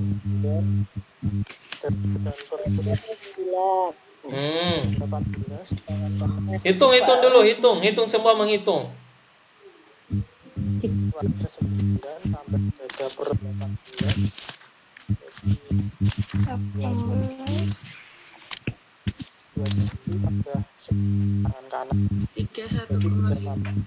Tiga satu. 31,5. Coba dihitung. Daerah wajah itu berapa? 4,5. Dada? 9. Oke, 9. Terus? Perut 9. Berarti 18 kan? Dada dan perut 19. Kemudian tangan kanan? Berarti jumlahnya adalah 31,5%. Bapak Ibu sekalian, soal ini ada satu soal yang seperti ini, ya. Ada satu soal. Sekali lagi, rule of 9 itu penting, ya. Rule of 9 kalian ingat baik-baik, itu penting. Biasanya dia bertanya, berapa persentase luas luka bakar? Atau yang kedua, ciri soalnya, perhatikan ini, dia sudah tahu bahwa presentasinya itu 31,5, tapi yang dia tanyakan, berapa kebutuhan cairannya pada 8 jam pertama misalnya. Itu terkadang seperti itu soalnya. Jadi yang perlu kalian hitung adalah kebutuhan cairannya. Nah, 2 karakter soal itu yang selalu ada di dalam ujian kompetensi. Paling banyak yang seperti ini. Ini kan mudah sebenarnya ya. Jadi kalian hanya menentukan luas luka bakarnya. Ya. Tapi kalau kalian menghitung jumlah cairan, maka kalian harus tahu dulu berapa presentasi luas luka bakarnya dan kemudian berat badan pasien misalnya. Oke. Kita lanjut ke soal nomor 15. Manajemen lagi. Silakan langsung dijawab Bapak Ibu, bantu saya apa data fokusnya. Data fokusnya Mulai pasien masuk perawatan pasien. Kawan yang bertanggung jawab penuh selama 24 jam. Kalau begitu yang sudah saya jelaskan nih tadi, kira-kira apa model asuhan keperawatannya? Primer. Primer. Mudah-mudahan nanti kalau ada soal seperti itu kalian sudah bisa jawab dengan benar dan cepat ya. Amin ya. Saya kira ini sudah sangat tepat semua. Jadi insya Allah kalau dengan penjelasan yang mudah dipahami seperti ini, kalian akan sangat mudah nanti juga menjawab soalnya nanti. Nggak usah dipanjang-panjangin kalau menjelaskan. Memang yang penting-pentingnya aja. Primer itu selalu memang rutin, continue 24 jam dan sebagainya ya. Oke, kita lanjut ke soal nomor 16. Manajemen juga. Ayo, silakan bantu saya. Ini sering sekali terjadi di ruangan, ya. Tumpang tindih. tumpang tindih kepentingan, tumpang tindih kependidikannya, jenjang pendidikan. Apa data fokusnya? Masih banyak berpendidikan Masih SPK dan banyak D3. tenaga Nah, yang Bapak Ibu bekerja sekalian, di saya bidang tahu dan saya pahami yang di Kusuma Husada ini banyak yang lagi studi lanjut, misalnya menempuh pendidikan. Nah, sebenarnya itu apa yang harus dilakukan oleh kepala ruangan ketika menangani kalian yang seperti ini? Dulu kan masih ada penerimaan Di- SPK, perawat SPK, tapi apa yang bisa dilakukan kepala ruangan? Ya, memberi motivasi Memberi untuk lanjut motivasi studi. untuk lanjut studi. nggak boleh ada satu perawat. Terkadang ada juga perawat di ruangan atau kepala ruangan merasa iri dengan pencapaian dari anggotanya. Akhirnya apa? Dia merasa bahwa biarkan dia yang jadi escape net, yang lain nggak usah sekolah, ditahan-tahan lah. Kadang-kala seperti itu. Saya banyak menemui keluhan-keluhan dari perawat-perawat senior. Kami ini sulit sekali Pak, kami dijaga ketat, kami mau lanjut saja susah. Apa keringanannya Pak, tolong dibantu kami. Saya pikir bahwa ini adalah keegoisan juga dari kepala ruangan. Dia tidak melihat sisi baik atau sisi positif secara visioner ke depan, bahwa dengan adanya peningkatan pendidikan, tingkat pendidikan, tentu kalau dalam hal akreditasi yang menunjang nilai yang paling tinggi tentu yang adalah pendidikannya yang paling tinggi. Nah, kalau lebih banyak SPK-nya tentu akan memberikan image yang kurang baik, atau bahkan di akreditasinya tidak akan maksimal atau tidak paripurna dan sebagainya. Jadi memang perlu ada motivasi untuk studi lanjut yang tentu harus digencarkan oleh kepala ruangan itu sendiri ya.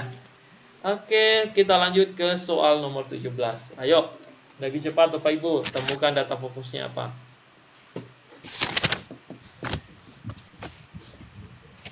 Gaya kepemimpinan. Oke, ini gaya kepemimpinan, data fokusnya apa? Ayo, lebih cepat. Karu hanya Pemimpin hanya memberikan arahan apabila diminta. menilai puannya mampu. Nah, perubahan atau ide yang dijalankan dengan tidak dikontrol, kemudian memberi arahan apabila diminta. Nah, ini apa kira-kira? License fire. Oke. Saya kira untuk hal-hal seperti ini gaya kepemimpinan, insya Allah kalian bisa pahami dengan baik ya. Oke, silakan nomor 18. Langsung dijawab Bapak Ibu. Data fokusnya apa? Pertanyaan soalnya dulu, data fokusnya apa? Satu pasien mengalami penurunan kondisi dan status gizi yang Perawat merencanakan untuk mendiskusikan kasus dengan tim kesehatan lain. Iya, perawat mendiskusikan, tapi ada nggak itu sumber masalahnya apa? penurunan kondisi pasien dan status gizi. Mengalami penurunan kondisi atau nggak progresif nih penyembuhannya, justru malah semakin stagnan atau bahkan nggak ada kemajuan sama sekali. Status gizinya drastis menurun. Kemudian intervensi telah dilakukan sesuai dengan rencana. Udah kita planningkan nih bahwa pasien ini harusnya dia keluar 5 hari saja, ya minimal lah 4-5 hari. Tapi lambat laun setelah dirawat 7 hari, 8 hari tetap seperti itu. Berarti itu nggak ada kemajuan. Nah, belum menunjukkan adanya perubahan. Kemudian perawat tersebut merencanakan untuk melakukan kegiatan keperawatan berdasarkan tim kesehatan lain. Apakah kegiatan yang direncanakan? Kira-kira apa Pak Ibu? Ronde keperawatan. Ronde keperawatan. Kalau di SHAP planning itu Bapak Ibu biasanya ada pasien sudah dirawat, yang masuk kemarin itu ada di SHAP planning seperti ini kasusnya. Pasien udah dirawat 5 hari. Kasusnya awalnya adalah DM, kemudian ada luka di kaki, udah dirawat dan sembuh, sudah kering, dan sekarang adalah instruksi untuk perawat jalan. Nah, sekarang pertanyaannya apa kegiatan kesehatan yang tepat yang digambarkan pada kasus? Berarti itu adalah discharge planning. Berarti kegiatan perencanaan pasien pulang, kemudian kita berikan edukasi dan pendidikan kesehatan agar mampu bisa mandiri dan berdaya ketika nanti ada di rumahnya masing-masing. Itu adalah discharge planning. Kalau kondisi seperti ini lebih ke ronde keperawatan. Oke, satu kasus nomor 19 langsung dijawab Bapak Ibu. GCS itu. Kemarin kayak perasaan udah diajarin yang ini ya. Ini E-nya berapa Bapak Ibu? E-nya 2. 2 apa 3? E-nya 2, V2, M4. Nah, E-nya 2. Berarti kalau E-nya 2, maka jawaban yang memungkinkan hanya A, B dengan C. Nggak usah lagi dijawab D dengan E. Langsung kurang lebih seperti itu. Kalau nggak mau easy going ya orangnya. V-nya berapa Bapak Ibu? 2. Nah, 2. Berarti terhapus C lagi 2. jawaban B. Tinggal A dengan C. Karena E 2, V 2. Nah, sekarang kita harus pastikan nilai M-nya. Berapa nilai M-nya? 4. Ya, jadi motoriknya adalah 4. Menghindari nyeri. Berarti nilainya adalah E2, V2, M4. Biasanya dia deskripsikan begini Bapak Ibu. E-nya, V-nya, M-nya. Tapi biasanya ditotalkan. Jadi 2 ditambah 2, 4. Tambah 4 berarti 8. Jadi seperti itu ya. Jadi soal seperti ini insya Allah bisa masuk di KMB. Bisa juga masuk di gawat darurat. Oke. Lanjut ke soal terakhir Bapak Ibu sekalian ya. Nih. Silakan. Lagi manajemen. Iya, manajemen lagi karena dicampur soal-soal ini. Ayo, langsung dijawab. B. Ya. Terima yang berjalan tidak efektif. Oke, kemudian apa data fokusnya? Perawat cenderung melaporkan hal yang sama. Perawat cenderung melaporkan hal yang sama. Jadi ini nih yang kalian kerjakan terkadang di ruangan. Itu mulu yang di copy paste, tulis lagi sana, tulis lagi. Padahal kondisi itu terkadang udah nggak ada di pasien. Tapi karena kebutuhan pelaporan, dokumen, itu aja terus yang kalian tulis. Itu sebenarnya kalian sudah melakukan malpraktek loh dalam masa perawatan. Ini yang tidak meningkat. Ya. Jadi kondisi ini apa kira-kira tindakan yang harus dilakukan oleh kepala ruangan? Mensupervisi tindakan. Mensupervisi kegiatan dan laporan asuhan keperawatan. Mempersupervisi tindakan kan? Sebenarnya tindakan kalian banyak tuh di ruangan, banyak tindakannya. Yang ada yang ditulis itu mulu. Biasa orang dinas, mahasiswa yang dinas pada heran juga, kok ini terus yang disalin ya. Jadi yang benar adalah mensupervisi isi kegiatan dan laporan asuhan keperawatan. Itu yang penting. Sebenarnya isinya ini apa ini kegiatannya, kemudian laporannya sesuai nggak? Tidak, ternyata nggak sesuai. Berarti seorang kepala ruangan harusnya cerdas. Mohon maaf pada semua anggota staf, kalau kayak begini anak TK pun bisa nih menulis kayak begini karena hanya copy paste dari atas turun ke bawah. Tapi apakah sesuai yang dilakukan di atas laporan ini dengan yang dilakukan di ruangan atau yang dilakukan tindakan itu? Jangan-jangan tindakannya jauh lebih banyak daripada laporan ini. Itu kan yang rugi perawat justru ya. Kalau misalnya ada juga nilai intensifnya khusus, insentifnya khusus untuk kerjaan tertentu, tentu yang rugi adalah perawat ya. Jadi ini yang saya anggap perlu yang menjadi masalah yang ada dalam ruangan. Makanya di disertasi saya itu Bapak Ibu sekalian, rencana disertasi S3 saya itu adalah membuat satu penelitian yang mana penelitian itu adalah mengcombine antara laporan asuhan keperawatan yang ada di ruangan dengan digitalisasi. Jadi saya berpikir perawat itu kebanyakan habis tenaga pikirannya itu adalah menulis laporan, apalagi para pelaksana yang ada di ruangan atau ketua tim. Jangan itulah laporan yang dia tulis. Kenapa kita tidak berpikir gimana kalau kita menggunakan era digital seperti ini, terkoneksi dalam digital atau komputer atau smartphone, tetapi kondisinya adalah kita model checklist. Ini sudah dilakukan, ini enggak dilakukan. Saya tinggal menyediakan suatu prototype atau asuhan keperawatan digital, kita tinggal melakukan checklist. Jadi pekerjaan perawat yang berulang-ulang hanya terus menulis, bahkan terkadang cenderung mengabaikan kebutuhan pasien hanya gara-gara kebutuhan laporannya, takut dibilangi oleh kepala ruangan gak becus mengerjakan tugasnya, atau perawat yang jaga shift berikutnya juga merasa bahwa laporan kamu yang dinas awal itu merasa tidak maksimal. Maka tentu harus ada suatu era digital yang seperti saat ini kita combine ke dalam. Maka biar bukan jam dinasnya, yang akan dinas selanjutnya, saya berpikir seperti itu. Yang akan dinas selanjutnya yang dari rumah seperti ini, dia bisa mengecek nih, pasien si A tadi udah meninggal. Dari mana? Dari laporan yang ada dalam sistem yang ada. Jadi seperti itu akan sangat membantu. Bukan saat di parkiran, operan tuh di parkiran, handover di operan. Tadi itu udah meninggal ya, tolong sambil pakai helm nih. Kadang-kadang seperti itu terjadi. Jadi tolong, ini penting sekali. Kita di perawat ini banyak saja nanti bisa jadi banyak yang akan dipidana hanya gara laporan kita yang kurang lengkap. Tugas kita yang dianggap sebenarnya tidak becus, padahal kita melaksanakan pekerjaan yang sangat banyak, ya. Saya kira itu yang mungkin bisa saya sampaikan pada pertemuan kita hari ini, Bapak Ibu sekalian. 2 departemen manajemen dengan keperawatan gawat darurat sudah kita tunaikan, ya. Besok saya sudah berencana dengan Mas Nur dan Mas Sidik, kita adakan nanti langsung tryout, ya. Karena hari Minggu supaya kalian bisa fokus, tolong adakan dulu waktu yang tepat. Jadi saya minta kepada IT saya akan bukakan sistem sepanjang hari besok. Terserah nanti ada yang shift pagi, nggak apa-apa, mulai nanti dia siang pulang dari dinas, ya. Jadi seperti itu, saya minta kepada dia nanti dibukakan sistem dari jam 8 sampai jam 7 malam lah, seperti itu, supaya semua bisa menikmati ujiannya. Dan gak ada alasan untuk tidak melakukan ujian.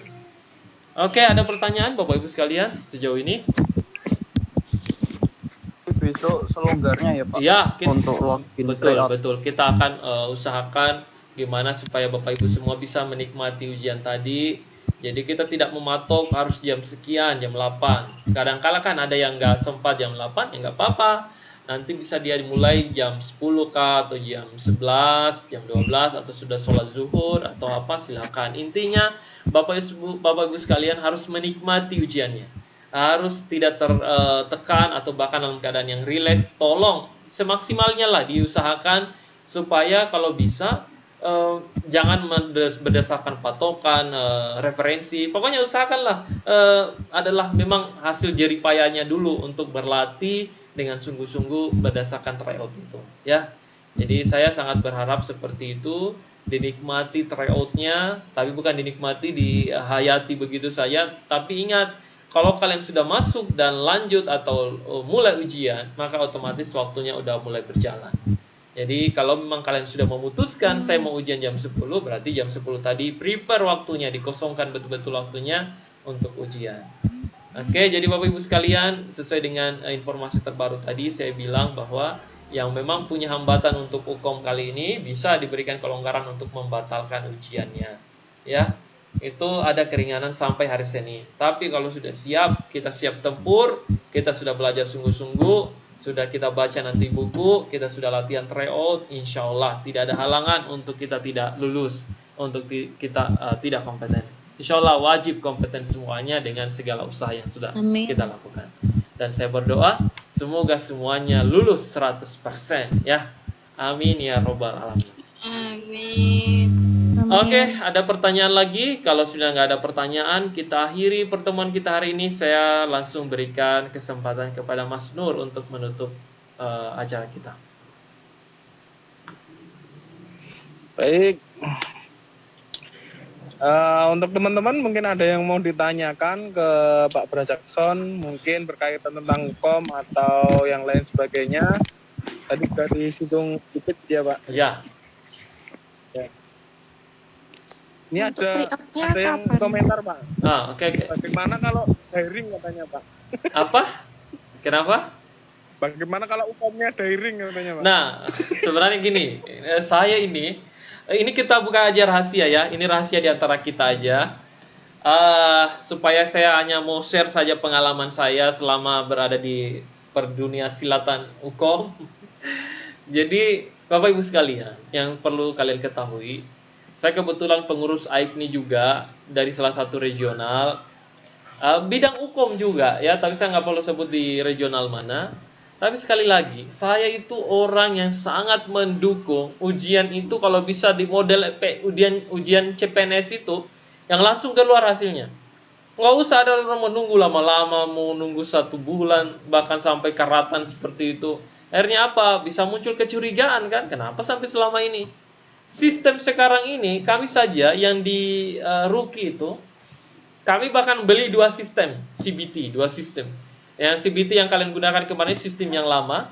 Sekarang kami sudah membeli sistem CBT yang baru, yang kalian katanya sudah login, sudah buat akun, sebagainya. Yang nggak bisa buat akun, nggak bisa ujian, harus buat akun semuanya.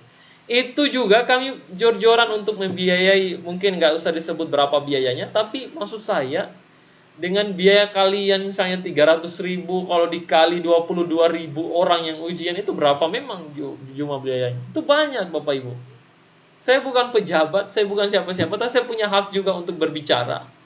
Tapi kita sekedar share di sini, sebenarnya bukan hal yang tidak masuk akal kalau seandainya di ujian itu dilakukan ujian secara online yang langsung di rumahnya masing-masing.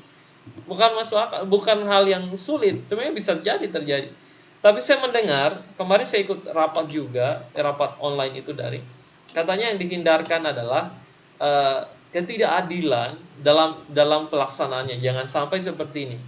Mas Nur, nggak ada yang bisa menjamin Mas Nur misalnya ujiannya itu dia hanya sendirinya di situ. Jangan-jangan di situ ada Mas Didik, ada Mas Rizky yang bisikan jawabannya, itu jawabannya A, itu jawabannya B. Nggak ada jaminan, karena nggak ada yang melihat. Ya, itu yang katanya dihindarkan, jangan sampai terjadi. Makanya tetap akan ada ujian yang harus datang di CBT tadi. Untuk bisa apa? Dipantau. Dilihat kalian semua ujian masuk 50 orang, itu diawasi dan dilihat. Memang sih agak dilematis di samping di satu sisi ada pandemik ini. Yang kedua mengancam kesehatan juga, tapi apa boleh buat? Itu yang memang. Yang kedua yang saya kritisi adalah harusnya orang setelah ujian itu keluar tuh hasilnya. Langsung keluar aja tuh hasilnya. Kayak di CBT-nya Ruki, itu kalau langsung ujian itu kalian bisa lihat hasil kalian. Bisa kelihatan. Saya benarnya berapa? Saya lulus apa tidak ini? Itu bisa kelihatan. Itu kan sistem bisa dibuat. Nah, kok bisa ya di AIPNI sebesar ini, atau di IPK yang atau di Kementerian Kemendikbud yang naungi, bisa ya nggak bisa? Menurut saya sebenarnya bisa saja sih. Kalau dikali-kali uang sebanyak itu 300.000 dikali 22.000 orang dalam sekali hukum periode itu, kalian tahu tidak jumlah kalian itu ada di sekitaran 22 sampai 23.000 orang itu. Itu banyak sekali jumlahnya ya. Saya bukan siapa-siapa tapi memang di setting atasan, Pak. Iya, saya hanya berpikir saja bahwa ada kenapa ya, maksudnya nggak bisa dibuat seperti itu ya. Ini anak cucunya banyak, Pak. Jadi sekali lagi Bapak Ibu, saya nanti buat shopping, Pak. Ya, saya itu selalu mendukung Bapak Ibu sekalian. Saya bukan siapa-siapa. Saya juga masih anak bawang di sini. Saya banyak juga dicekal di mana-mana karena menganggap bimbel itu nggak boleh. Dulu itu orang-orang pusat itu menganggap bimbel-bimbel itu nggak boleh. Nah, sekarang bimbel malah di mana-mana ya. Kami dulu merintis itu bimbingan belajar di tahun 2017 akhir. Kita sambil share aja ini ya. Mungkin nggak usah saya share tapi karena ada yang bertanya tadi. 2017 akhir, sekarang Ruki sudah beranggotakan 13 ribuan orang. Jadi saya sangat bersyukur, sebenarnya banyak sekali yang mengharapkan ada bimbel, ada sentuhan. Walaupun sebenarnya ada yang beranggapan bahwa cukuplah itu pendidikan selama 5 tahun, memangnya dia ngapain. Tapi saya pikir itu jawaban yang egois. Harusnya tetap ada tanggung jawab dari institusinya untuk memberikan bimbingan, pengayaan, dan sebagainya seperti ini ya. Jadi dengan begitu kita akan termotivasi untuk terus latihan. Ya, kita berdoa aja sih, mudah-mudahan suatu saat ada sistem yang dibangun yang tentunya untuk kemaslahatan semua orang, jadinya kalian tidak kesulitan lagi. Karena saya tiap hari Bapak Ibu sekalian mendapati keluhan dari peserta yang mana peserta itu menganggap bahwa tadi pagi aja baru saya terima telepon. Ada peserta Bapak Ibu sekalian, saya menjadi sangat prihatin.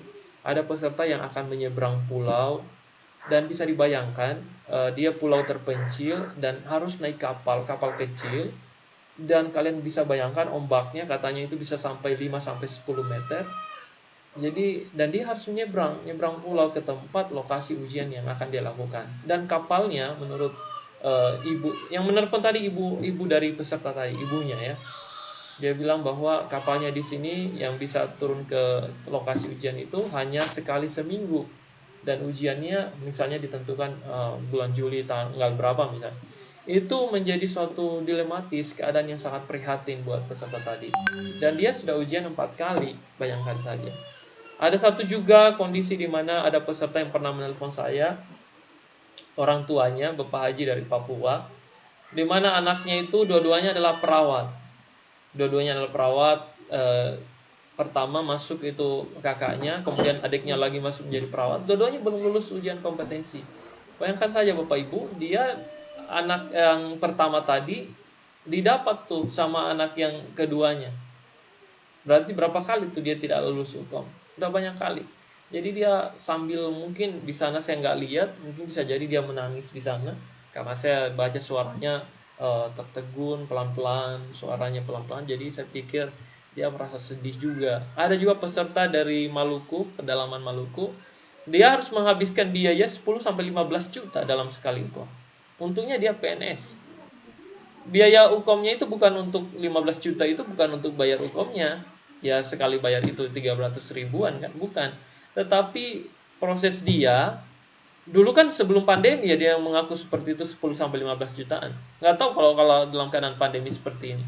Jadi dia menghabiskan biaya dari pedalaman dia di Maluku untuk ke Pulau Jawa, dalam hal ini di Bandung, lokasi ujiannya. Itu bayangkan memang biaya pesawatnya berapa, biaya dia makan di Bandung itu berapa, biaya kebutuhan dia selama di sana berapa, akomodasinya dan sebagainya. Makanya kalau katanya dihitung-hitung itu 10-15 jutaan. Dan dia sudah gagal UKOM itu sebanyak 5 kali. Jadi bisa dibayangkan berapa kebutuhannya ya. Jadi itu yang saya pikir mudah-mudahan menjadi satu keprihatinan buat kita semua. Jadi kalau ada di sini peserta, dia merasa membeli buku dengan harga 85.000 dan merasa dia sangat mahal, itu namanya konyol, pemikiran itu konyol. Dia tidak berpikir kalau dia nggak lulus. Kalau dia harus berulang-ulang UKOM-nya, jauh lebih banyak biayanya seperti itu daripada Anda misalnya memesan buku 85.000. Ya, daripada Anda harus belajar. Ketimbang nanti saat Anda gagal, selain putus asa, stres, berkepanjangan, gak bisa ngapa-ngapain, kenapa Anda tidak berpikir menginvestasikan tenaga, pikiran, diri saya, biaya saya dalam keadaan seperti ini sekali aja, gak usah berulang-ulang. Makanya kalau ada peserta yang datang kepada saya, kemudian dia sudah gagal UKOM 12 kali, saya bilang Anda itu bodoh. Kenapa nggak dari awal? Saat UKOM yang pertama sampai kelimanya, itu Anda ngapain? Bilang, ya saya coba-coba aja Pak. Setiap kali UKOM saya nggak pernah belajar, saya coba aja. Akhirnya memang dicoba sampai dia putus asa. Datanglah kepada saya nangis-nangis, saya nggak bisa, saya nggak suka yang begituan. Kalau Anda memang bertekad mau lulus, maka harus Anda usaha. Memang betul-betul dengan usaha yang lulus. Kok bisa Anda nggak mau atau nggak siap hanya dengan biaya?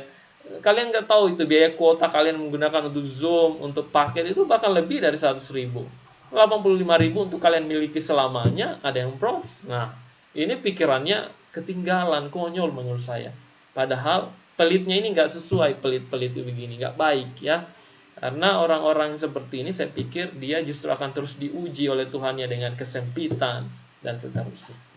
Oke, jadi kalau ada memang investasi, ya biar lancar. Betul. Jadi investasikan waktu, tenaga, pikiran dan sebagainya. Oke, saya kira sudah agak banyak nih saya bagi-bagi ininya.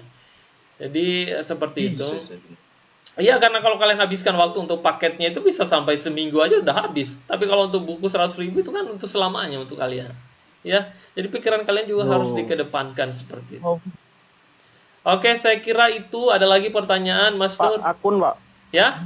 Pak, kemarin ada akun, Oke. udah daftar akun tapi belum ada tanggapan dari admin. Oke. Gimana, Biasanya memang nanti saat ujian nanti besok mudah-mudahan nggak ada halangan. Yang akan ujian itu adalah yang memiliki akun yang telah terdaftar di CBT. Saya akan minta khusus kepada admin saya untuk dikontrol, utamanya untuk kalian. Kalau bisa, tolong semuanya yang sudah berhasil akunnya bisa dikasih nama tuh akun kalian dengan nama Kusuma Husada atau apa di belakangnya supaya ada penamaan ya, supaya dia bisa mengecek dengan cepat akun-akun kalian semuanya ya. Mulai saat ini mulai mendaftar, tolong lihat di tutorial YouTube-nya, saya sudah kirimkan Mas Nur atau Mas Sidik. Bisa dilihat di www.rookiehits.com. Jadi www www.rookiehits.com. Kemudian bisa juga dilihat di YouTube dari Rookie Indonesia. Coba kalian search di Rookie Indonesia. Coba cari terkait dengan cara melakukan login ke CBT. Ada di postingan paling awal. Nanti kalian coba semuanya ya. Yang sudah berhasil berarti sudah aman. Tinggal ujian nanti besok. Saya kira itu ya. Cukup untuk pertemuan kita hari ini. Mas Nur, ada lagi? Insya Allah untuk saya tidak ada Pak. Ya, Mungkin dari teman-teman masih ada atau tidak? Oke. Sepertinya sudah. Untuk itu soal di Departemen Manajemen yang soal hitungan kemungkinan keluar berapa soal? Keluar kemungkinan ada soal hitungan. Biasanya soal hitungan dalam manajemen itu adalah soal terkait dengan perhitungan kebutuhan perawat. Nanti pesan saya terbatas tadi. Saya coba mulai ke soal, tapi saya tidak muat ke dalam slide tadi. Saya terbatas. Kalian baca di buku pandanya. Semua jenis soal hitungan ada di situ di Departemen Manajemen. Ada perhitungan terkait dengan bor, loss, kemudian ada perhitungan kebutuhan perawat. Ada semua di dalam situ. Kalian tinggal lihat gimana menghitung. Tapi kebanyakan yang muncul sekarang itu udah jarang menghitung di dalam manajemen, udah jarang sekali. Paling menghitung bor. Kalian bisa lihat di situ contohnya ya. Gimana menghitung bor misalnya dengan jumlah idealnya harusnya 65% sampai 85%. Berarti kalau bornya yang kalian dapat itu adalah 90%, kalau di manifestasi hasilnya berarti ini adalah pasiennya itu padat sekali pasiennya di dalam ruangan itu ya. Berarti tingkat kebutuhan akan bed occupation rate itu sangat tinggi sekali. Tapi kalau sudah direntang di bawah dari 65 juga sangat rendah. Berarti jarang tuh pasien di situ. Minim pasiennya ya. Itu ada semua di dalam ya. Nanti kalian bisa baca. Mudah-mudahan bisa membantu semuanya. Soal hitungan jarang ya. Tapi dulu pernah ada terkait soal kebutuhan perawat. Kalaupun ada, pasti akan dicantumkan oleh penulis soal terkait dengan standar hitungannya. Misalnya harus dikali berapa, 0,1K, 0,5 dan seterusnya. Ya. Oke, saya kira itu. Saya kira cukup untuk pertemuan kita hari ini. Untuk ya. tryout-nya kapan, Pak? Besok. Tadi udah sampaikan Mas Nur, besok. Minggu, Pak. Besok hari ini. Baik. Ya, besok kan hari Minggu. Saya mungkin cukup segitu, Pak. Ya, siap. Bisa kita akhiri untuk pertemuan kali ini. Kurang lebihnya saya mohon maaf. Assalamualaikum warahmatullahi wabarakatuh. Waalaikumsalam warahmatullahi wabarakatuh. Terima kasih Bapak Ibu sekalian. Sampai berjumpa lagi. Ya.